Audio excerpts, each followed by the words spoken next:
Welcome back to the show. My next guest, I've actually interviewed her many times in the past as a singer, songwriter, musician. I did not realize how many hats that she wears because she is now author of a brand new book. It is called Coaching Life. Leslie, great to have you here. Thank I mean, as I said, I had no idea. So you're an executive coach.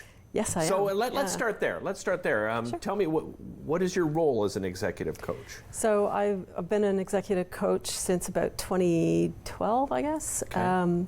And I work for Export Development Canada as their corporate coach and coaching, leaders and employees. And I've also done a lot of coaching with musicians and other creatives.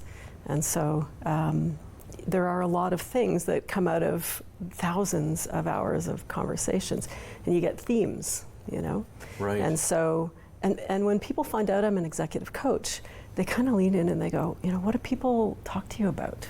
They're curious. I'm totally curious. Right? What are they talking about? So I thought, okay, well, there are all these themes that emerge, common topics, right? Okay.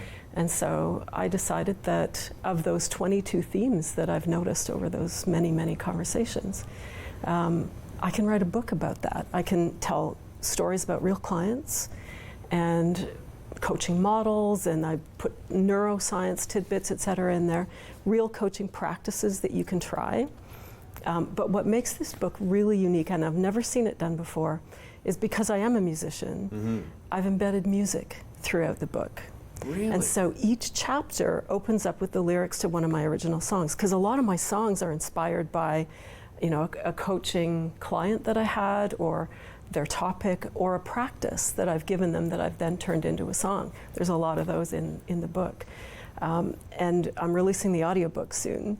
Excellent. And so we've actually embedded the MP3s of those songs into the audiobook. Right into the audiobook. Yeah. So what you mentioned, there's a lot of different themes. So what are some of the themes in this book? Well, the most common theme I've ever had that I've noticed through all these conversations is the inner critic.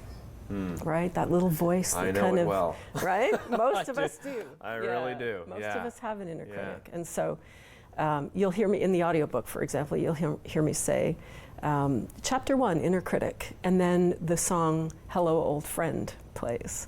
And that's a song I wrote about my inner critic. Really? Yeah, that she likes to pop up and, Can it say serve nasty us things. well? Oh, well, That if you inner can critic? befriend your inner critic, Okay. that's the thing, is that people want to, shove it into the trunk of their car and push it off a Yeah, cliff. that's what I want to do. Yeah, but that doesn't work. No way. No, it actually deserves your compassion, because there's a little part of you that is so committed to your survival.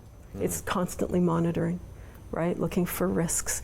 And so that part of you needs your compassion. So, one of the things I tell clients is to name your inner critic. Give it an actual respectful name, and then work with it and say, you know what, I know that you're trying to warn me about this thing, but I've got it. I'm already aware, so you go sit in the back seat and we'll be fine. I like that. I'm going to name it. I like Good, that you idea. do it, Okay, yeah. you've got me Yeah, thinking. yeah. I'm not sure of a name yet, but I will think of one. And then within the book, it's obviously advice throughout, right? Life hacks are a part of that. What other sort of themes are in the book? Well, so I've divided it up into sections, and the first section is about self-awareness. So how am I wired? Right? Learning about the fact that there are different people out there with different wirings, different communication preferences, decision-making styles, etc. And so getting familiar with the different types of personalities that are out there, how we measure ourselves, how we are compassionate with ourselves. The second section is around goal attainment, and this is a huge topic for executive coaches and life coaches. People trying to get ahead in their careers. And sometimes they're not aware of the big boulders that are in their way, either that are just there or that they're putting there themselves. Right. So it's getting in touch with what's driving your striving quite often. Okay. And then the third section is about how do we make better connections with others. So those different personalities that I talked about, if you're trying to make a better connection with your opposite type, how do you go about doing that?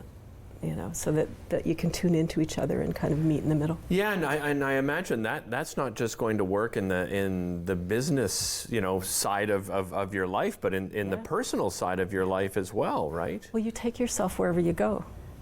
You do. Yeah. And so what shows up at work, in your career, probably also shows up in your personal life with your relationships or your friends. Yeah. So I'm just even thinking networking too, right? I know how intimidating that can be for people. I mean, I certainly was intimidated especially when I first started in television, right? And you know, your supervising producers saying, "Hey, you should go out into the community and you know, go to all the events." And you know, people are asking you to MC things, and you don't know how to even approach people, right? Because I mean, for me, it was I don't want to bother anyone. Right. Right. Right. That was sort of I guess my inner critic saying, "Oh, you shouldn't bother people. They don't want to hear from you." That reveals the storytelling that's going on in your head, and as humans, our brains are wired for that. We're wired to sort of connect the dots. And if we have these tiny little nuggets of information, we will fill in the gaps with, oh, they probably, you know, would be upset if I bothered them. You've got a really cool book launch happening at the Rainbow Bistro. It's very unique, so you have to tell everybody what makes it so unique. Well, we're going to be incorporating music into it. So doors are open at 5 o'clock. I'll take the stage at 6 o'clock, talk a little bit about the book, but we will also be playing songs live, songs that appear in the book. So it'll be a three-piece, myself and my co-producer Scott Walsh, who owns Sound Creation Studio, and our drummer Chris Houle will be playing percussion that night, and I'll be playing piano and singing. Fantastic. So, I love it. Open to the public? Like how do people, do they have to pre-register? No, we're throwing the doors open at 5 o'clock, and so you're telling me to get there early, because this place could be packed, get there early. right? Because if you're not pre-registering, it's first come, first serve, that's right. Obviously. Yeah. That is happening again, Rainbow Bistro, September 25th, 5 to 8 p.m. More importantly, where can people pick up a copy of this great book? You can buy this book at Mill Street Books in Almont, and you can also order it on Amazon. And then during the launch, the audiobook will become live, and you will be able to get that on Audible and iTunes. Fantastic. Congratulations. Thank and you I will so see you much. on the 25th. Yay. I hope to see you as well. We'll be right back after this.